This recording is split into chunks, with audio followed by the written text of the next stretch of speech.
Okay, so we're all seeing headlines like this at the current credit crunch, and everything that's going on is going to cost us £16,000 each.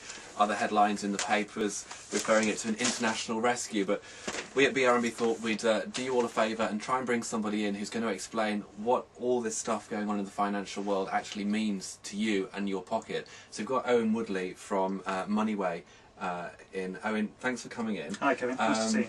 What does all this mean? People are waking up to different headlines, are seeing some very big things being said on the television as in terms of what's happening with money in their pockets. Yeah. But should people be worried? What is going on?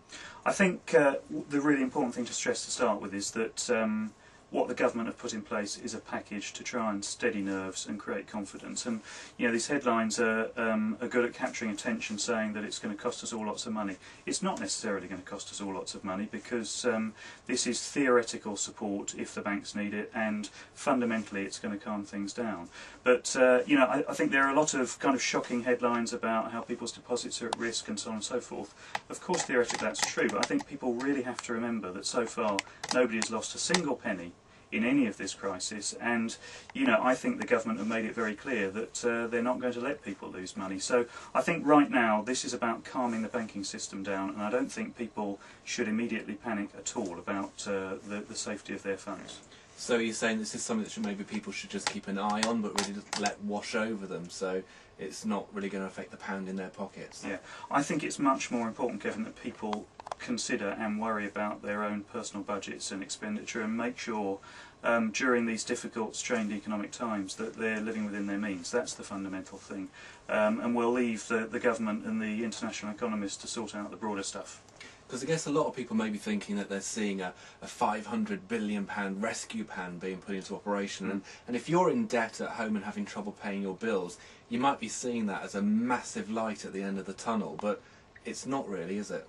No, I think all it's going to do, as I say, is reinstall confidence in the banking system. The fundamental thing for banks right now is that they need to start lending to each other again, because for as long as they don't lend money to each other, they don't feel very much like they want to lend money to you and I, and even more importantly in a way, lend money to the businesses that employ us. So the first and most important thing here is to ensure that the banking system is working effectively again, and that they are continuing to lend and invest in the economy. I think for all of us, the more important thing for us to worry about is the fact that clearly there is a slowdown going on in the economy. You see lots of evidence of that all over the place, and we've just got to make sure that all of us tighten our belts a bit and brace ourselves for what I think will be a more difficult period for a year or two. And you're thinking it's going to take that long, a year or two, before we see things are never going to be normal, the normal that we've known with a credit society. We're never going to go back to that again, but you're saying a year or two before things get to what kind of situation could we end up in? Yeah, I think we should assume it'll take quite a long time, and I don't know how long, quite a long time for banks to start lending more comfortably to all of us again. And you know, we might argue that that's a good thing. Perhaps credit has just been too easily available.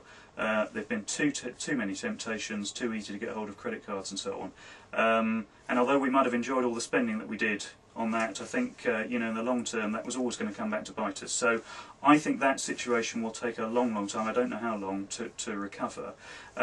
I think my point is a broader one, and that is that if you just look at what's happening on the high street and you look at the level of growth or lack of it in the economy, it's just going to take a long time, and whether a year or two is right, I don't know, a long time for us to get back to a position where the economy is growing and we're all feeling bullish about the future again. There's a lot of confusion out there on the street for the normal man on the street who's heavy laden in debt. There's a lot of confusion out there for them. What would you suggest they do when they're being faced with all these headlines and all these confusing news stories? Yeah, I think the really important thing is don't panic, but make sure you are realistic about your circumstances. The reality is that I think there's a lot of people around who are trying to pretend, for perfectly understandable reasons, that they haven't got a problem. You're putting off the inevitable by pretending you haven't got a problem, and I think the fundamental thing is to take a really good look at your outgoings and your income, and make sure, in as far as you possibly can, that you're living in your means. And fundamentally, if you think you've got a problem, don't leave it shut in the cupboard. Go and talk to the people who are lending you money, who you've got credit outstanding to, and tell them your circumstances, because it's in the interests of the banks to try and help sort things out for you at the end of the day. it's almost as if the view at the moment has been skewiffed onto the more global problems and taken away from the more personal debt problems that we were experiencing in the news a few months back. Yeah. And many people might be thinking, well, that's taken the pressure off then. That means it's okay, it's all right. The government's going to put money in, the Bank of England's going to put money in, that's going to make my circumstances all right. But what you're saying is, don't take your eye off the ball. Yeah, and I mean, I think fundamentally we're seeing the beginning of the ongoing process of fixing the economy rather than the end. You know, whatever you think about that bank bailout, I think we probably all agree that the circumstances have got to a point where something had to be done.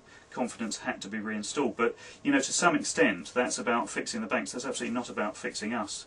And our issues in terms of, you know, our income and our expenditure and managing our personal credit don't change one iota, really, as a result of yesterday's announcements. Owen, thanks for coming in to clear that up. Pleasure. Nice to see you.